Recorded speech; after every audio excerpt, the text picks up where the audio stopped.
विकासाच्या व्याख्या बदलतायत, गावं शहराला भिडतायत आणि शहर गावांना कवेत घेऊ पाहतायत। यातूनच निर्माण होत आहेत नवनवीन प्रश्न आणि समस्यांची गुंतागुंत। पण उत्तर देणार कोण? आपण बोलणार आहोत गावातल्या शहरातल्या विविध लोकांशी। बदलती गावं, बदलती शहरं, मीडिया भारत न्यूजवर।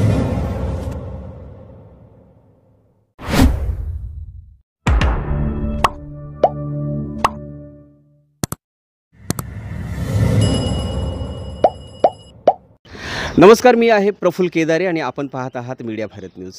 मीडिया भारत न्यूजच्या माध्यमातून आपण अंबरनाथ नगर परिषदेच्या हद्दीतील उद्यानांचा आढावा घेतोय। मी सध्या आहे अंबरनाथ पूर्वमधील जागृती गल्ली किंवा जागृती कॉलनी अपना सहकारी बँकेच्या पाठीमागे असलेल्या या परिसरात या ठिकाणी एक उद्यान आपल्याला दिसतंय, ते अतिशय भग्नावस्थेमध्ये आहे। इथल्या रहिवाशांकडून या उद्यानाच्या बाबतीत चौकशी केली असता कळलं की कोविड पूर्व काळापासून हे उद्यान जे आहे अतिशय भग्नावस्थेमध्ये, मोडकळीस आलेल्या अवस्थेमध्ये जाणीवपूर्वक ठेवलं गेलेलं आहे।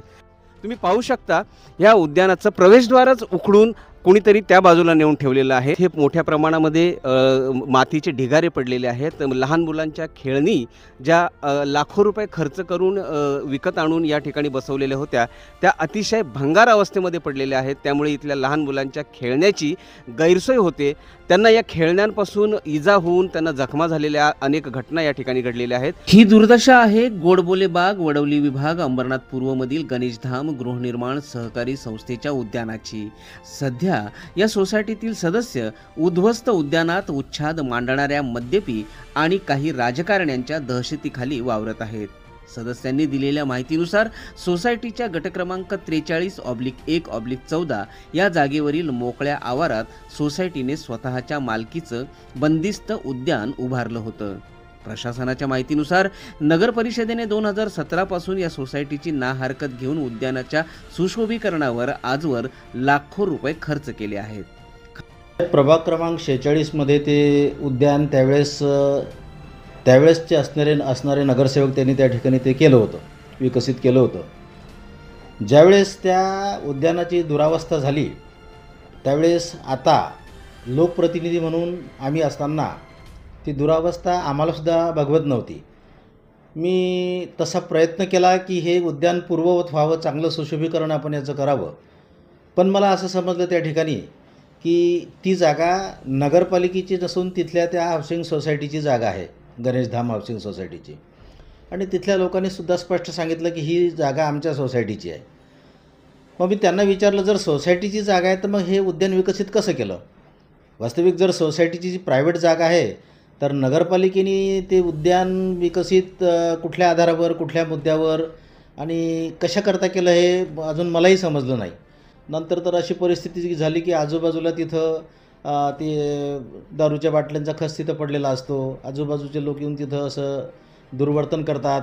आजूबाजूच्या लोकांनासुद्धा खूप त्रास होतो। तिथं आजूबाजूच्या सोसायट्यांमध्ये चांगल्या हाऊसिंग सोसायट्या आहेत, तिथं राहणारी लोक चांगली आहेत।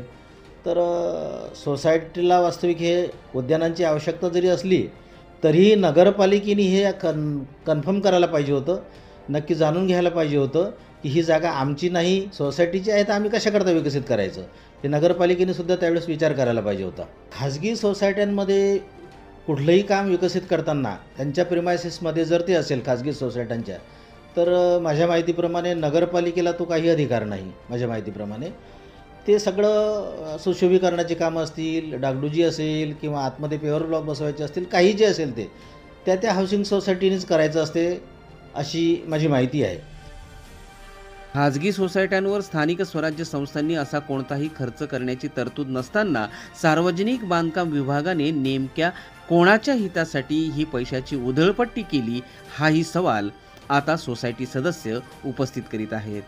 सोसायटीने लावलेले प्रवेशद्वारही बळजबरीने तोडण्यात आले असून आज घडीला समाजकंटकांच्या उपद्रवांनी रहिवासी त्रस्त आहेत। आता महिलांचे मंगळसूत्र आणि चेन स्नॅकिंगच्या घटना वाढल्या असून सदस्यांनी विरोध केला असता त्यांना शिवीगाळ आणि दगडफेकीचा सामना करावा लागत आहे। या संदर्भात रहिवाशांनी वारंवार तक्रारी करूनही निष्काळजी नगर परिषद व पोलिसांनी सोसायटी सदस्यांना आता वाऱ्यावर सोडलंय। परिणामी आता गणेशधाम गृहनिर्माण सोसायटीचे सदनिकाधारक भीतीच्या सावटाखाली वावरत आहेत। याच्या आधी मी वेळोवेळी पोलीस प्रशासनाला सूचित केलेलं आहे, त्याचबरोबर नगरपालिकेला सूचित केलेलं आहे की जर तुम्ही मग हे गार्डन डेव्हलप केलं आहे, यासाठी जर तुम्ही निधी खर्च केला आहे तर तिथं नगरपालिकेचे वॉचमन मग असायला पाहिजे होते, तिथं पाण्याची सुद्धा सुविधा असली पाहिजे होती, त्या झाडांना पाणी वगैरे द्यायला. हे सुद्धा वेळोवेळी मी नगरपालिकेला कळवलेलं आहे. तरीही त्यातल्या त्यात माननीय खासदार डॉक्टर श्रीकांत शिंदेसाहेब यांच्या खासदार निधीमधून मी त्या ठिकाणी सौर ऊर्जेवर चालणारा एक इलेक्ट्रिकचा खांब लावून घेतला त्या गार्डनच्या कोपऱ्यावर, की जेणेकरून तो प्रकाश आतमध्ये येतो. नाही तर आतमध्ये तो सगळा अंधार असायचा आणि त्या अंधाराचाच फायदा घेऊन तिथं बऱ्याचशा प्रकारचे दुर्वर्तन गैरप्रकार त्या ठिकाणी चालत होते. माझं गीता उमेश नेहते. हे तर आम्हाला आता मुलांना खेळायला झुले नाही आहेत.